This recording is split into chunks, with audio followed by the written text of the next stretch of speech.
Estamos outra vez voltando aos assuntos das nossas doutrinas batistas, e o tema hoje é o nosso Deus. E mais uma vez queremos dar a explicação de que o nosso público-alvo para o que estamos fazendo são os membros da nossa igreja, são os membros da nossa diretoria, os professores da nossa escola dominical. Não temos nenhuma intenção de confrontar a crença de quem quer que seja e de nos mostrar então como os donos da verdade. Nós cremos, não é, que nós seguimos a verdade de Deus, mas com muito carinho, com muito respeito, entendemos que as pessoas têm os direitos de divergir, mas nos preocupamos em passar para aqueles que fazem parte das nossas comunidades eclesiais aquilo que nós entendemos é o que a Bíblia ensina, é o caminho que nós devemos seguir e também ensinar. Então vamos lá. Quem é Deus para nós? Um ser pessoal, de suprema inteligência, infinito e eterno, onipotente, onisciente e onipresente. Ele é o Criador e o sustentador e o governante de todo o universo. Ele é gracioso e misericordioso, é o Pai e o remidor da humanidade. Para nós cristãos, onde se encontra a nossa principal base para a crença na realidade de Deus? Nas páginas da Bíblia. Conquanto a Bíblia não se preocupe em provar a existência de Deus, esta existência é a sua base fundamental. Como se denominam as pessoas que negam a existência de Deus? Nós chamamos essas pessoas de ateus. Como se denominam as pessoas que acreditam que somente um grupo especial de seres humanos é que pode conhecer a Deus? Nós as chamamos de gnósticas. Como se denominam as pessoas que negam ser possível saber se Deus existe ou não? Agnósticas. Como são denominadas as pessoas que acreditam na existência de Deus, mas não acreditam que Ele possa interferir na vida dos seres humanos ou que queira interferir com as nossas vidas? São chamados de deístas. Como são denominadas as pessoas que acreditam na existência de Deus, que acreditam, no entanto, que Ele interfere na vida dos seres humanos? Teístas. São assim chamadas essas pessoas. Existe lógica na crença na existência de Deus? Sem dúvidas. E vamos ver o porquê dessa lógica.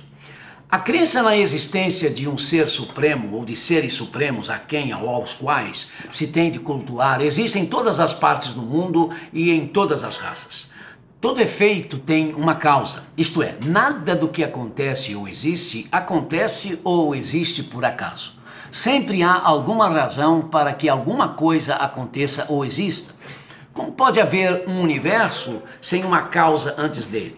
Como o corpo humano pode ser o que é e ter o que tem sem ter sido antes planejado?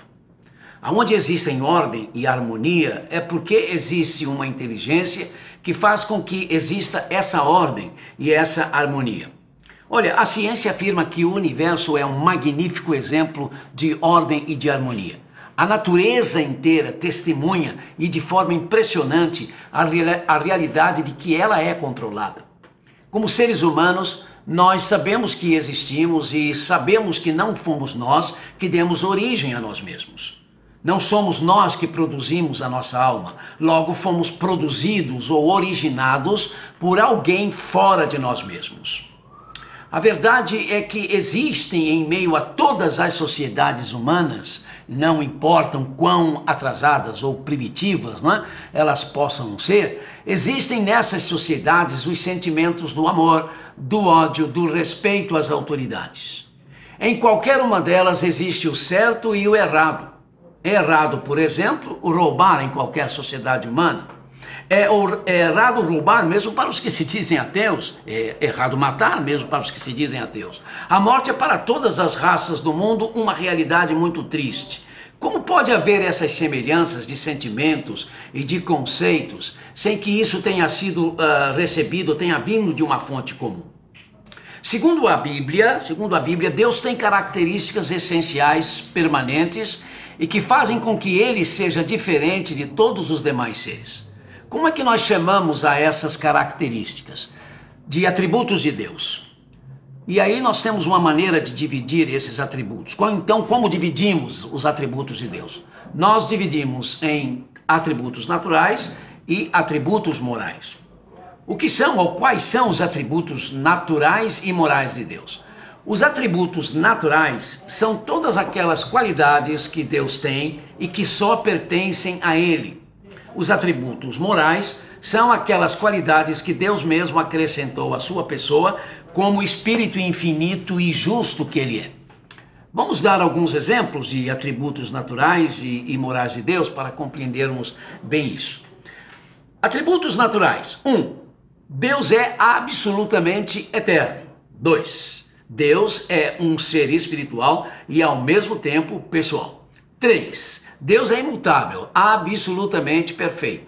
4. Deus é onisciente. 5. Deus é onipotente, ele é o todo-poderoso. 6. Deus é onipresente. 7. Deus é uma trindade e uma triunidade. Quais seriam ou quais exemplos podemos dar em relação a atributos morais? 1. Deus é amor, misericordioso e gracioso. 2. Deus é santo, reto e justo. Esses dois resumem todos esses atributos morais. O que podemos entender como Deus é absolutamente eterno? Como o fato de que Deus tem vida em si mesmo. Sabe, Deus nunca começou. Ele sempre existiu e existirá. Nada havia antes de Deus. Nunca houve um antes para Deus. E aí nós podemos ler na Bíblia, no Salmo 90, versículo 2, que antes de nascerem os montes e de criar-se a terra e o mundo, de eternidade a eternidade, diz o salmista, tu és Deus. Podemos ler lá em Jeremias 10:10, mas o Senhor é o Deus verdadeiro, Ele é o Deus vivo, o Rei eterno. Quando Ele se ira, a terra treme, as nações não podem suportar o seu furor. E lá em João 5:26, o Senhor Jesus diz, pois da mesma forma como o Pai tem vida em si mesmo, Ele concedeu ao Filho ter a vida em si mesmo. O que podemos entender então como Deus é um ser espiritual? Entendemos Deus como sendo um ser espiritual porque como o Pai e como o Espírito Santo, Ele é um ser incorpóreo, invisível, sem substância material, sem partes, paixões ou necessidades físicas, como ter fome, sede, por exemplo. Ele é um ser livre, portanto, de toda e qualquer limitação temporal. Mas por que então cremos que Deus é também um ser pessoal? Porque nós entendemos Deus como sendo um ser que tem autoconsciência, tem autodeterminação, tem sentimentos de amor, como tem sentimentos de ira, tem senso de justiça e porque se comunica e se relaciona com os seres pessoais criados e também porque, como um filho, ele assumiu a forma humana.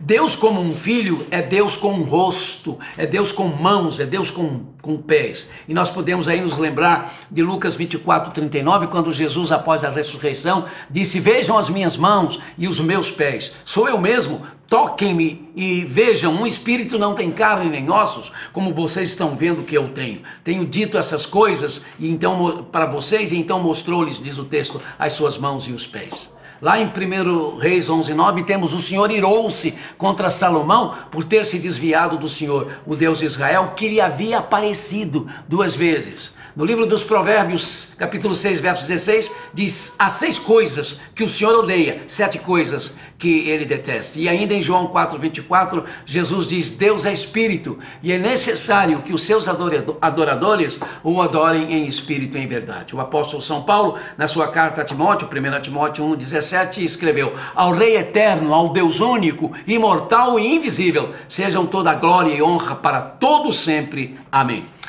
O que podemos entender como Deus é um ser imutável, absolutamente perfeito? Que Deus é absolutamente coerente, moral e pessoalmente falando.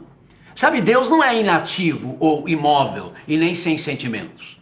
Deus tem o direito de escolher o que Ele escolhe. No que Ele é e no que Ele não é, Ele é sempre coerente consigo mesmo. Assim como uma mesma canção, ela pode ser tocada por um piano, por uma flauta ou por um violão sem deixar de ser a mesma canção, Deus faz acontecer os seus propósitos, variando os meios e os métodos conforme lhe apraz. O que podemos entender como Deus é onisciente? Que a inteligência de Deus é infinita e que Ele conhece e sabe todas as coisas ao mesmo tempo. Não há absolutamente nada no universo que Deus não conheça e não saiba.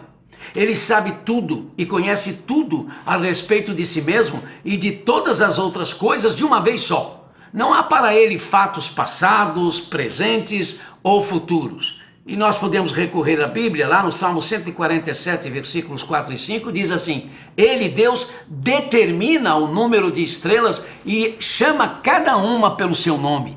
Grande é o nosso soberano e tremendo é o seu poder. É impossível medir o seu entendimento. Lá em Isaías 40, 28 está escrito: será que você não sabe? Que nunca ouviu falar? O Senhor é o Deus eterno, o Criador de toda a terra. Ele não se cansa e nem fica exausto. Sua sabedoria é insondável. Jesus em Mateus capítulo 10, verso 29 diz: não se vendem 2 pardais por uma moedinha? Contudo, nenhum deles cai no chão sem o consentimento do Pai de vocês. Até os cabelos da cabeça de vocês estão todos contados. E na Epístola aos Hebreus, no capítulo 4, versículo 13, o oráculo de Deus diz: nada em toda a criação, nada, está oculto aos olhos de Deus. Tudo está descoberto e exposto diante dos olhos daquele a quem havemos de prestar contas.